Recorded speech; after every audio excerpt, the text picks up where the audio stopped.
big room today. And you know what that means? Usually it means that I have a very special guest who we need lots of room in order to take care of, or it means we're doing some kind of music. And today it means both. I have a very special guest for you who is so musically talented. I call him a musical genius, and I wouldn't be lying. He can play any instrument that you hand to him, and if he doesn't know how to play it, if he's never even seen it before in his life, give him 20 minutes, 10 minutes, he'll figure it out. He'll be able to play something, I guarantee it. He is not just talented with his hands musically, with instruments, but also with his voice and light codes inside of his voice. So when he sings, when he really gets into it, it becomes transcendental. And if you watch, you even can see him at certain points leaving his body a little bit, or even just losing, being lost inside of himself. He calls himself the Borderline Shaman, or Alan Andrews is his name. Extremely talented. I've been doing work with him for years and years and years. He's been running all of our winter solstice drum circles and most of our open mics for a really long time now, from the beginning of all of this. And I hope that you'll get to meet him very soon, but we're at least going to interview him today. Now, he has a creative process, as most musical geniuses do. So he's not one who's just gonna sit in front of the camera and talk. We are going to do this documentary style where I have had to follow him for a couple of different sessions, capturing him in different moments when inspiration strikes. And I'm not putting together any footage from drum circles or things like that that we've done together. These have all been very intentionally focused for this purpose. So let's see what we can put together for you guys. Slow down, you crazy child. You're so ambitious for a juvenile. I just didn't want the acoustics to go to waste since I can't drag him here. Alright, I wrote this walking down the street next to a cornfield. Probably like, man, how long was it? 10 years ago or something? I wrote the entire thing in my head. God just gave it to me all at once. It's crazy. I got home and just played it. I wasn't a piano player at that point. And then after I wrote the song, I could consider myself a piano player, maybe. So we'll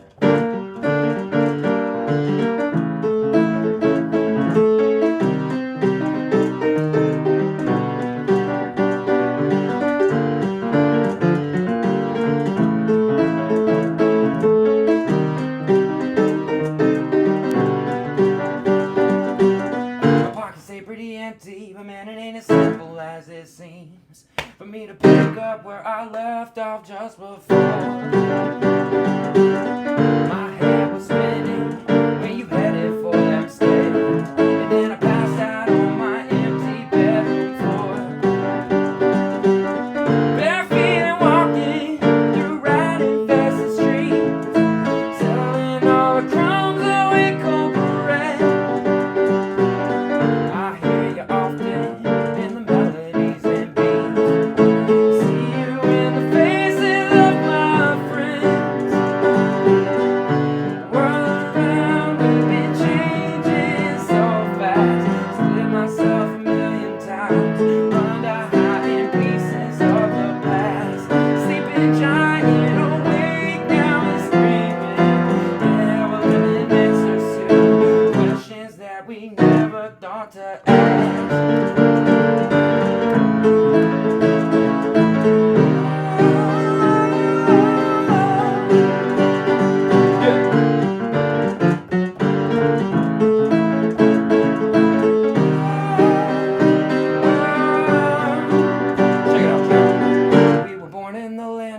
Southern hospitality, and man, sometimes it's a mousetrap for a cheat. And sincerity's aside, real friends and family, you got an ease that pacifies your city dream. Still we grow restless, sinking in our beds, the grass been getting greener every day. So they say, if I stayed here forever, together. You know I'll be alive. The will is always in my bones to walk away. Sometimes it all starts to look too familiar. Gas stations and fast food joints line your street as far as the eye can see. Off the beaten path, we'll be there together. And I'll be with you 1,000 days underneath the shade of any tree.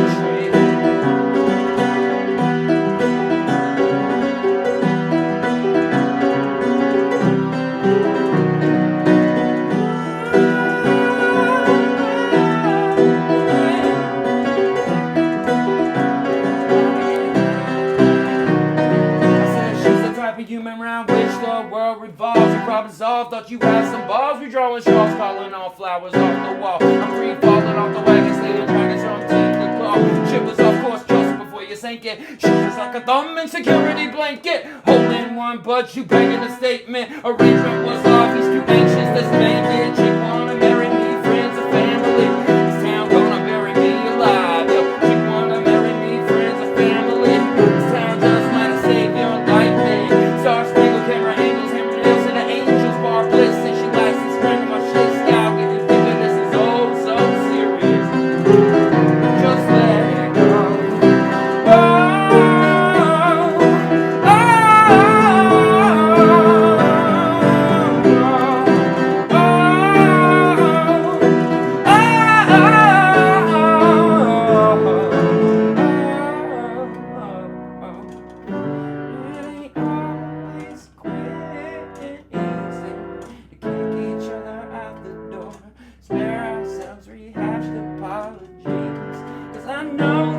we're still there dancing deep within those memories where I fought for you and you fought for me. It ain't always black and white now, baby. Work for cash and remember love is free. It ain't always quick and easy, baby. Should've come to mind, forget those promises and prayers. Throw your bottles in the air and sing a song for me.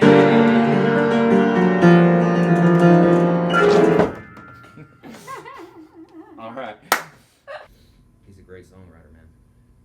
You mentioned some of the things that you've been through and how they help you with that. Do you want to go further into that? I mean, I've just, I've struggled with substance abuse most of my life, I guess.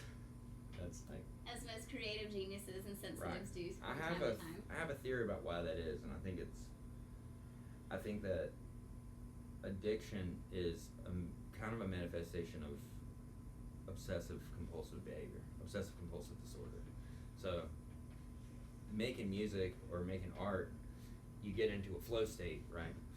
And getting into a flow state is basically, you're obsessive over something. You have to be you're passionate over something, but there's a fine line between passion and obsession, right? So you're learning things through muscle memory. You're repeating them over and over. You're honing a craft, and to hone a craft is to sort of be obsessive. So in our culture, we call it OCD, and so I think that the reason that creative people tend to become addicts is because they're already obsessive compulsive, like, you know what I mean? And what it is, basically, you're in control of a power. You're participating in control over a power. So like music, you're in control of these notes and you're arranging them in a certain way. So when people realize that they feel they feel like a victim of circumstances they can't change, they become obsessed with controlling their state of mind in the way that they control art or music or paint or whatever they're using. And so I think that that's why it's a slippery slope for creative people, So you've come a long way with all of that, and even did an event with Circle Park, I think, doing some music out there. Yeah, that was amazing because I had a therapist there for a few years before, and I did a program there that was great. The thing I learned the most about that helped me the most is how the brain actually works, like the actual chemical exchange between the brain, and the fact that The emotional center of the brain is something that we share with all the animals, and so the part of the brain that's responsible for your emotional responses is also responsible for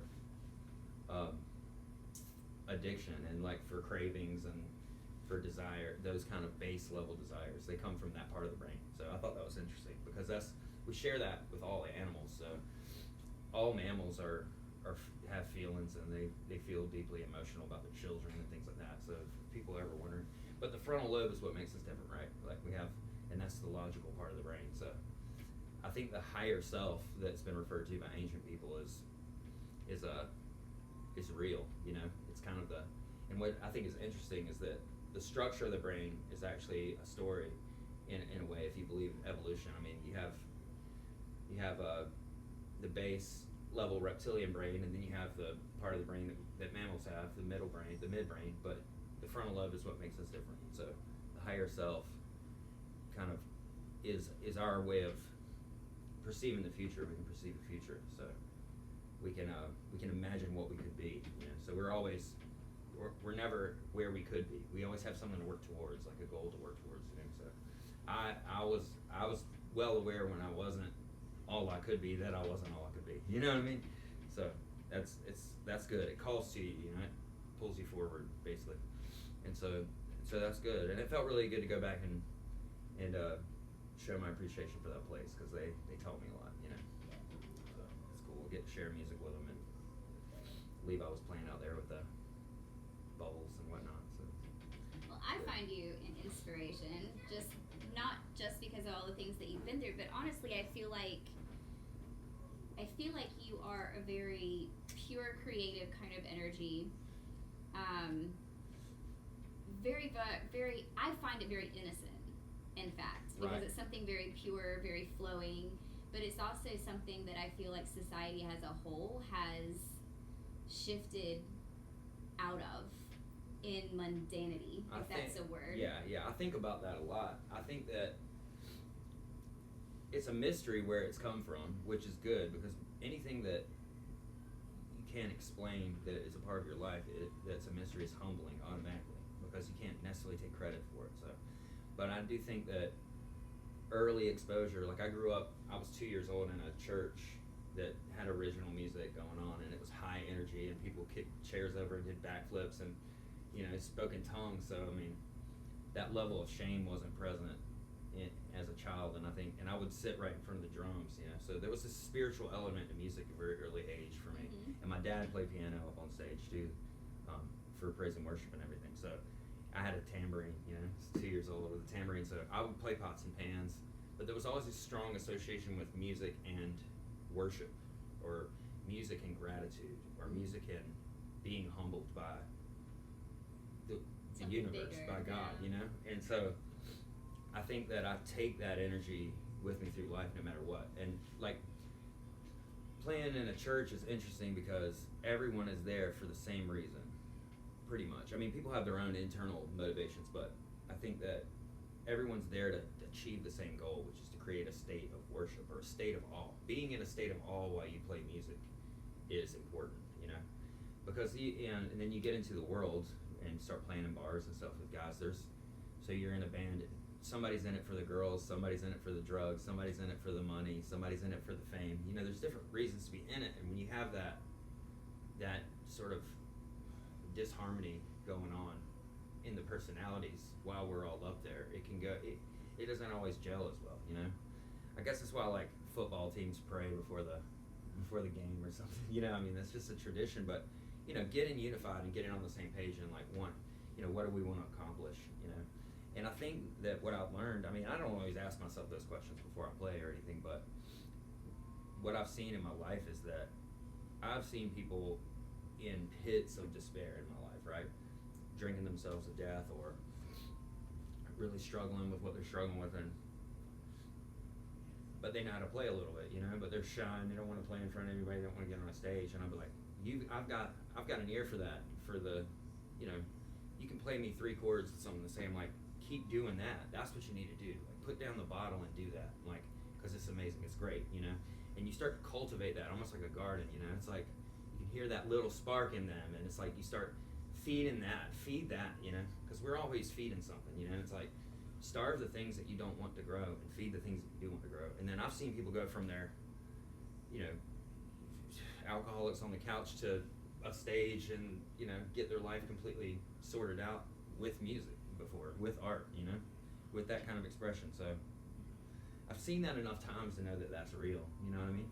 And it's like, it's not about me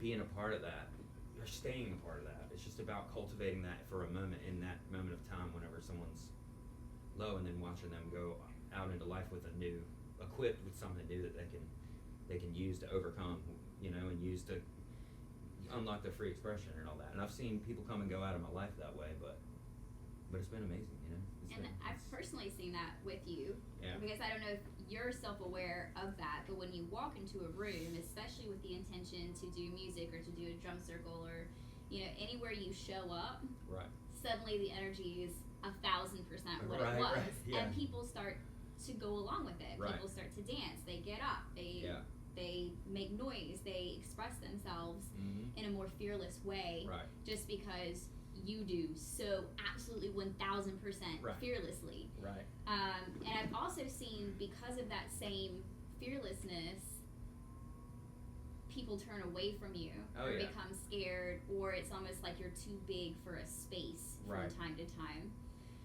Yeah, I've thought about that. I think that what's happening when I do that, whenever I let go of worldly concerns and like give myself to the creative process in that way, which is like I'm connecting with people in the room, but what I'm doing really is confronting them with something, I think. Right. That's what it is. Yeah. And so some people respond to that like it's like they've needed that for months and they had no idea that's what they needed until they get that. And some people are like not ready to be confronted with that kind of behavior, you know what I mean? So I mean, I can understand. I mean, it's a medium, you know, and like, well, all mediums are going to be good for some people and not for some other people, or you know, it could be good for a person, but they might not be ready for it. You know, there's a strong sense of humiliation in some people, you know what I mean? And a little bit of that can be good. A little bit of shame is good. I've learned, you know. I mean, right time, right place, kind of yeah, stuff. And some boundaries, you know, and things like that. I mean, if you want to live for, you know, if you want to live, you know, that's the thing. You know, that's why I like the Dionysus idea that is work hard, play hard, in the form of one God. You know, it's like the god of wine, and debauchery is also the god of the harvest and of work. So you gotta. I have a song that says, "You must sustain before you celebrate." A friend of mine from back in the day said that to me once, and I put it in a song. So it's a song about Levi, but it's yeah, we must sustain before we celebrate. So you have to have something to celebrate in order to really want to celebrate your life. So, you know, first things first is you gotta maintain some stability. You know what I mean? And I want that for my son. You know, for my family and everything. The family thing has been like the thing that has anchored me in a good way, in like in a controlled way. Because it's important to whenever you're messing with the spirits, you know, to be present, to be awake, to be alert, to be intentional, and all that. Because you can be at the whim of life, but then are you really participating in that sense?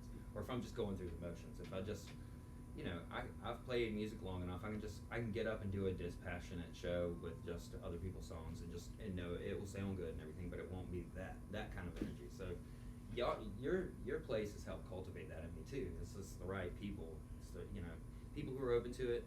I mean, that doesn't always come out of me when I go to a drum circle, but when I go there to the Raven, it does, because of the energy there already. You know, so it's definitely it's a interactive experience. It's not one guy on a stage like worship me and everyone's down there. It's like a very interactive thing. You know, it's like they're in a way they're playing for me and I'm playing for them. And I think as a musician, the best thing you can do is listen to other people. So, you know, if there are people in the drum circle that are they're in a simple place with their music, you know, I love simple music too. And a lot of my friends back in the day used to be like, why aren't you playing like tech metal or crazy jazz and stuff? And I'm like, I like 3 chords and something to say too. I like poetry. I like simple, passionate art. That's what's most important is passion and expression. And I'll meet a musician wherever they are. If they know how to play 2 chords, I'll play 2 chords with them, you know.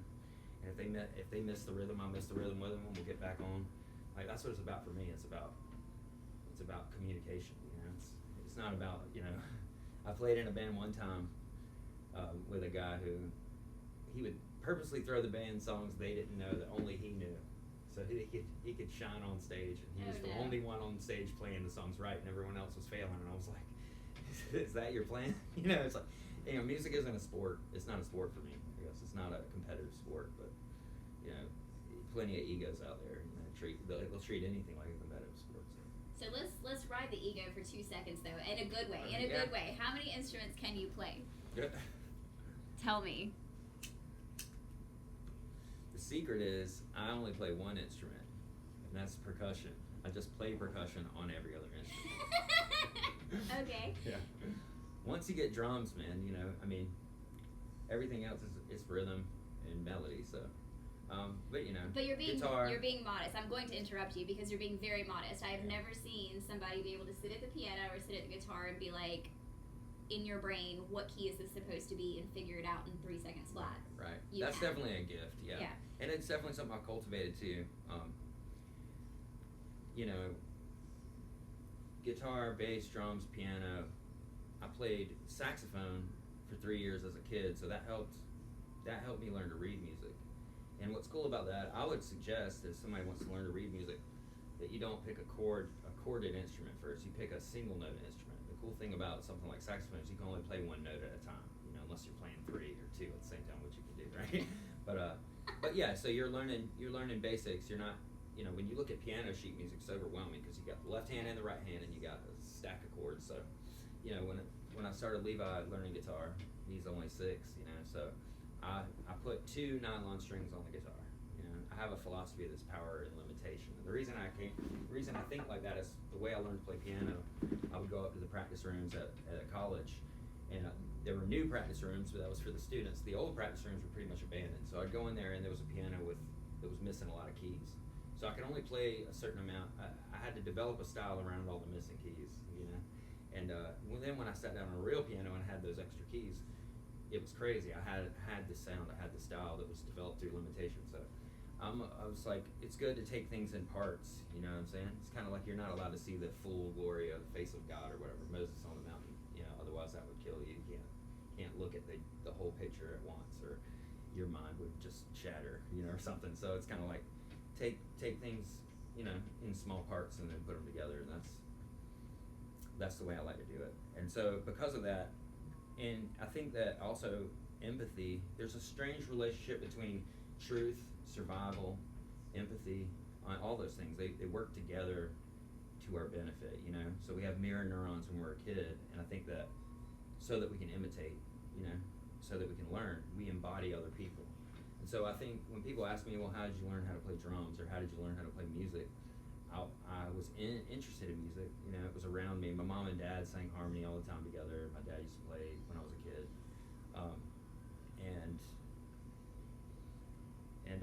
so that imitation, they say is the highest form of flattery, basically. But I would embody what was going on. I would embody the drummer at church, for example, and then when you do that, you see what motions make what sounds. So you have that in your imagination, and then you're listening to music on the radio, and you can pick out the individual instruments. And that experience for a person who knows what it looks like versus someone who doesn't know what it looks like, a person who knows what it looks like can imagine what it must feel like. So there are these steps, and I taught myself to play drums in my head, so that when I finally sat down on a drum set in the 4th grade, I could already play. I could just play.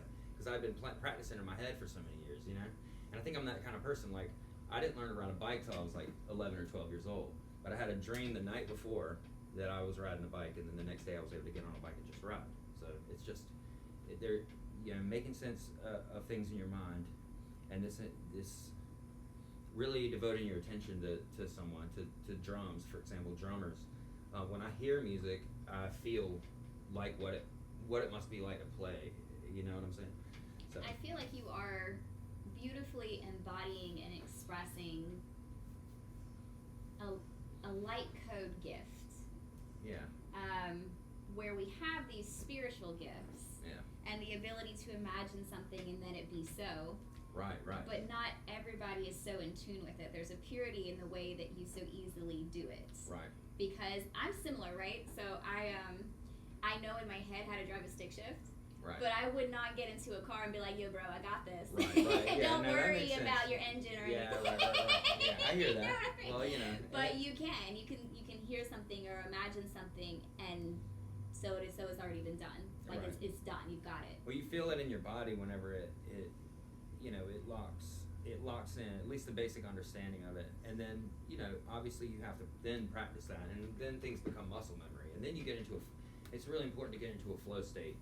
I mean, even if you're not a musician and you just want to achieve a flow state, there's meditation. People have told me about meditation, and I'm like, well, a lot of what I'm doing when I'm playing music is meditation. I'm not really focused on, does this sound good always, or, how do I look, or, what is this going to be accepted by the internet or not, or whatever, you know what I'm saying? The point is to get into a flow state, and you can do that with drawing, you can do that with writing, you can do it with anything. I mean, anything you do with rhythm, you can do it when you're cooking. I guess that's like Zen. Zen is interesting to me because it's about state. It's the art of doing something. It's applying the same mental and spiritual practices to the art of actually accomplishing something, which I like. There's a yogi, I can't remember his name, but there's the karmic work is important, and so people talk about detachment and reaching this meditative state, but he preached that it was important that when you're young and you have a family, that's when you do your karmic work, and then you wait until you're older, until you've accomplished that, until your family's raised and your work is done, to then become more reflective and do more meditation. But in the time when you're ripe, when you're young, that's the time to do your work and to accomplish things. So instead of rejecting the world, because rejection of desire and rejection of the world, it's good to keep those things in mind, but it's better to be intentional and to know what it is you want to do and what you're doing. And I think that's important, and you can apply the same practices that come from that many people have learned from sort of a rejection of life for a while to go within. You'll learn truths about yourself. It's important to do that for a time, but then it's important to do your work. Like the Buddha was like that. I mean, he became an ascetic, and thought that might be the way, but then learned eventually that it was about achieving a balance. And then that's when he became more communally oriented. After he meditated for so long under the Bodhi tree and starved himself and went to war with himself and all that, after that he devoted his life to helping women and children, helping people in the community. You know what I'm saying? So I mean, he had his time for rejection of the world, but then he very much got up and pursued helping other people. I mean, serving other people. So I don't ask myself often what's serving me. I ask myself what I'm serving. That's just there's a kind of a trend that says let go of things that don't serve you, but you can do that. You can focus on that and miss the idea that you're not sure about what it is you're serving. So I try to be careful these days about and really ask myself what I'm serving. What am I doing? Who am I doing what I'm doing for? Who am I serving? What am I worshiping? What am I giving my time, my energy to, and stuff. So why cool. Borderline Shaman?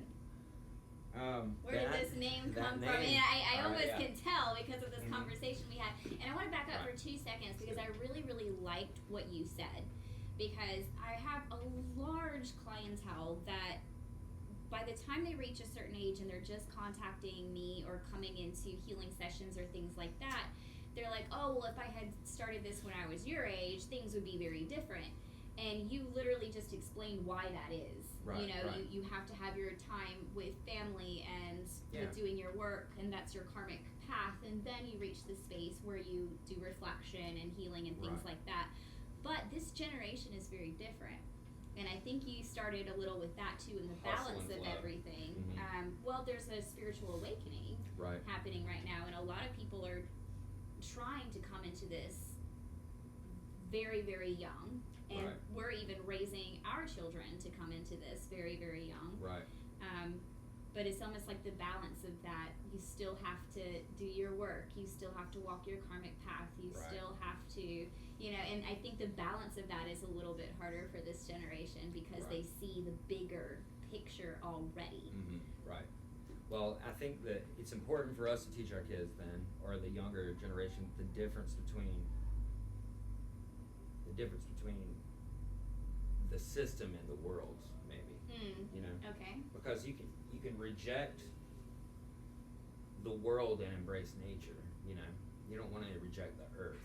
When people talk about the world, it's more like the world system, the man-made systems around us, right? Because those things come and go. Civilization rises and falls. The more you study history, the more you can see that. And most ancient civilizations played the cycle all the way through. We're a very young nation in America, so America still has to go through its period of supremacy and its lowest point, you know. But these cultures, from the ancient cultures, they know that you know, and that's why they reached a place. Their gods before were very masculine, very domineering, and that's how they measured strength and measured power.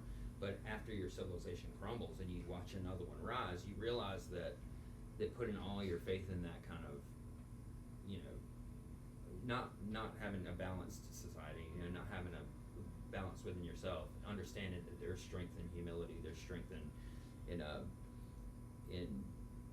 balance and boundaries and, you know, things like that. You have, you know, that's why I mentioned the circle. The Kali Yuga is the destructive period, and that comes for every civilization, you know, no matter what. So it's, you look at that as a macrocosm of yourself, you know. And I look at, I've always had an eye for that, the big picture, and then how it relates to the small picture, like Hegelian dialectic. People use that between each other, and then you see it play out on the world stage. This division that we have, you know, was it Solzhenitsyn? He said, I think it was Solzhenitsyn that said the line of good and evil runs through the heart of every person. You know, so you're always in a situation where there's a choice to be made, or you have all these options that you can take. But you know, as far as survival is concerned, sometimes the path is narrow. You know what I mean? So I mean, it's where was I going with that? Where did the Borderline Shaman come from? That's what it was. Yeah. Borderline. This name. So yeah. Okay. So this is very much a mix between what I'm talking about, the world system and nature. So shaman, to be a shaman back in the day was like a spiritual leader. The idea was to explain poetic ethics to people. Ethics, which is a way to live. Science can't really tell us how to do that. So, and people who were shamans normally didn't fit into society very well. So but society made a place for them. Those societies made a place for shamanic practices, and that's who you go to if you want to unlock or achieve spiritual healing, and also unlock your creativity, or unlock your power, your latent power, you know.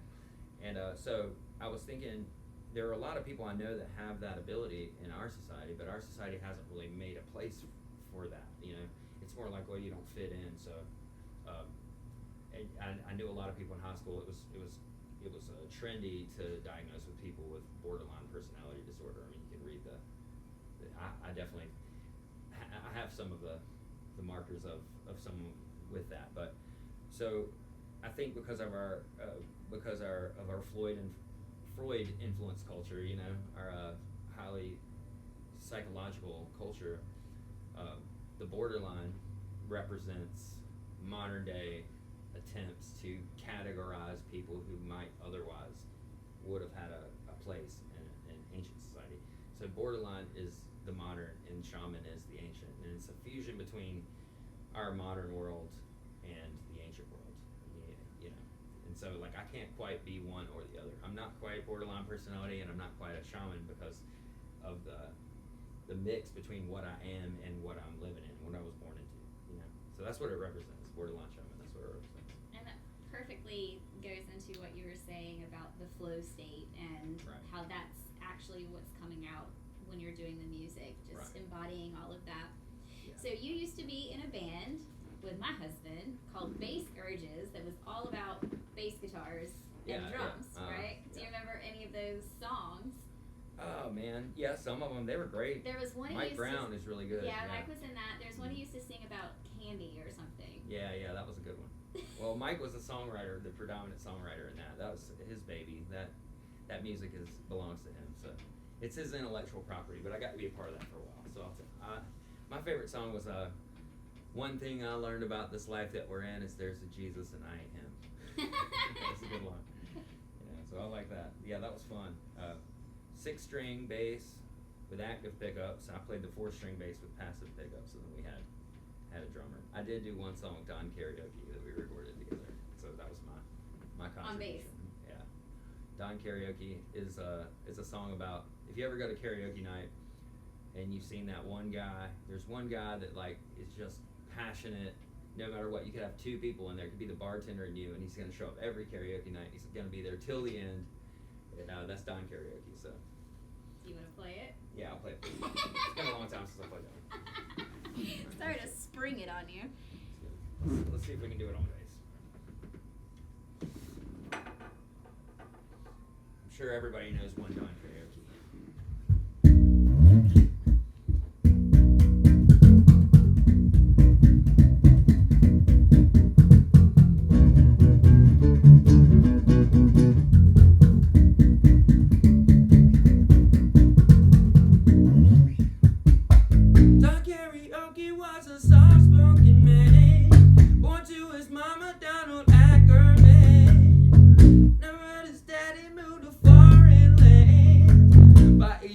Still didn't have no friends.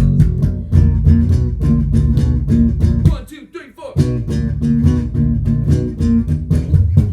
Never got along with them kids at school. Tape deck and headphones were his only tool. He sings the songs that everybody knows, down in his basement where nobody goes. 1, 2, 3, 4.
Got him in. Alright. The song's called Lockstep.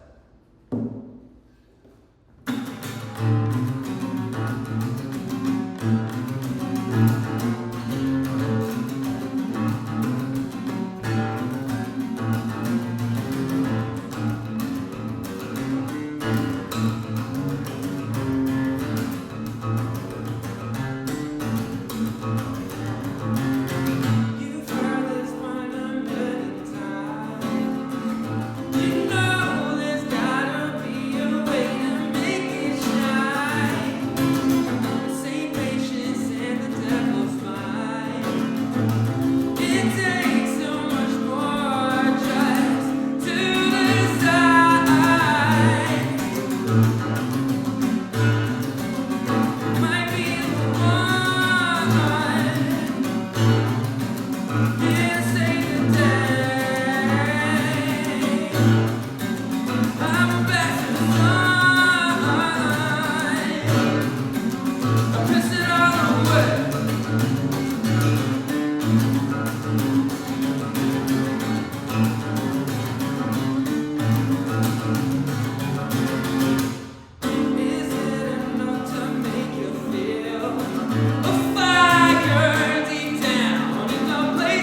yourself.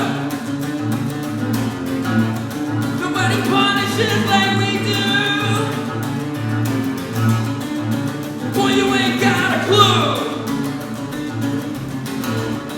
Take a picture to remember. He's looking at you.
Self-exploration, intense self-expression. I'm going to play you one more song that I wrote.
Heart still beating, love still breathing, radio phones. Tune in a million stations, high-minded drones. Steady reaping, honey sweet, my queen on the throne.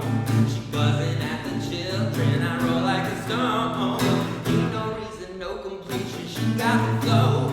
The blood of our creation, but who's driving this thing? Who's driving this thing? Who's driving this thing? Who's driving your machine?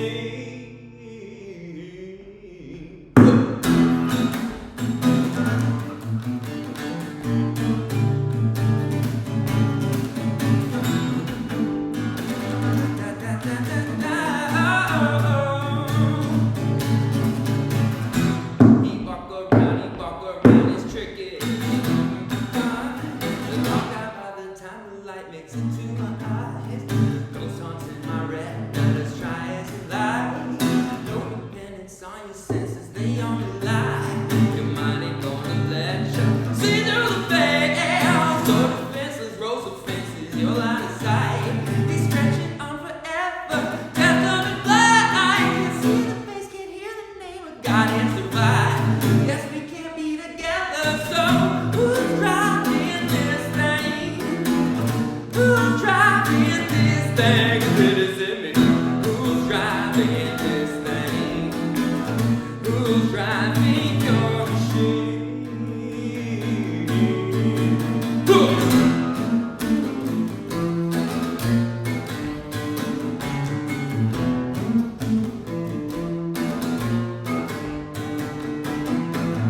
Mind hacker, I don't mind. Come and have a look behind my open eyes. Mind hacker, I don't mind.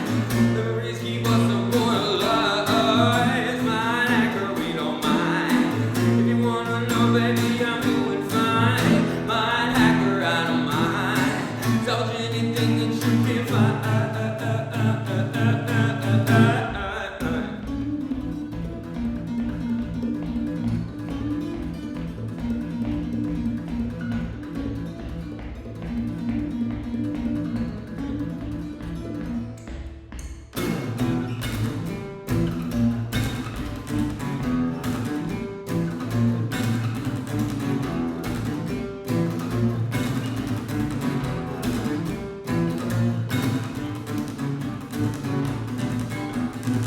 Look out for me, look out for me, look out for you, look out for you, look out for me, look out for me, look out for you, look out for you, look out for me.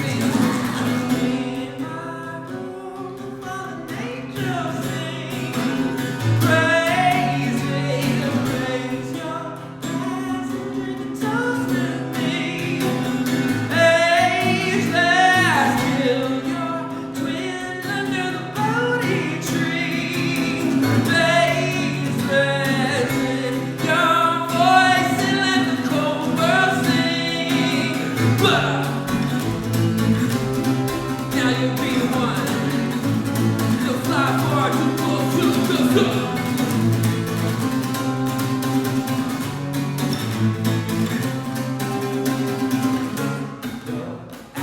Back in the driver's seat, back in the driver's seat, yeah.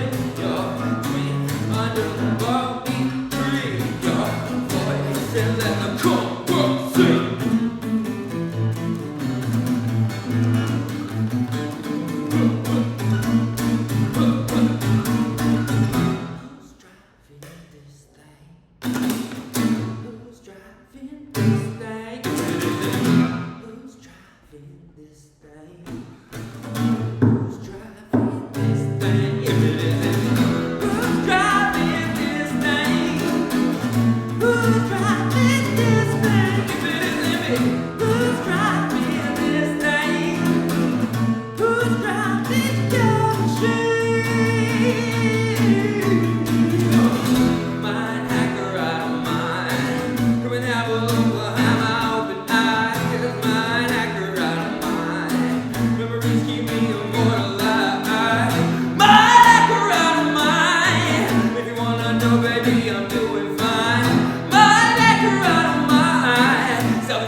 lemon juice.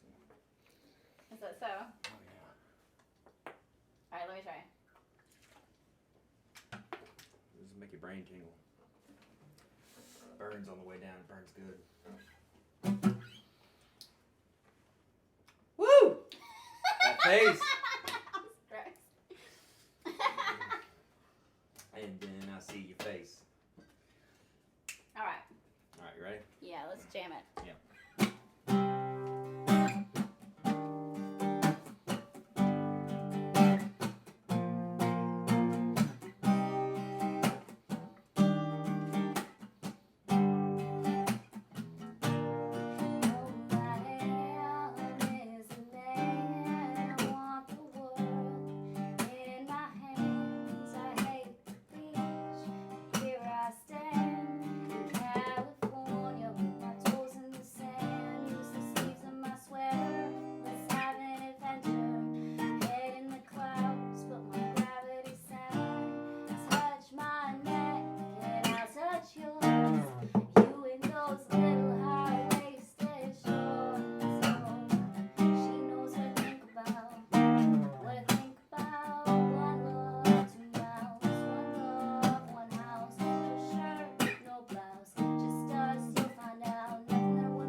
Just take your breath away. I don't mind if it ain't that much to say. Sometimes the silence guides the mind to move to a place so far away.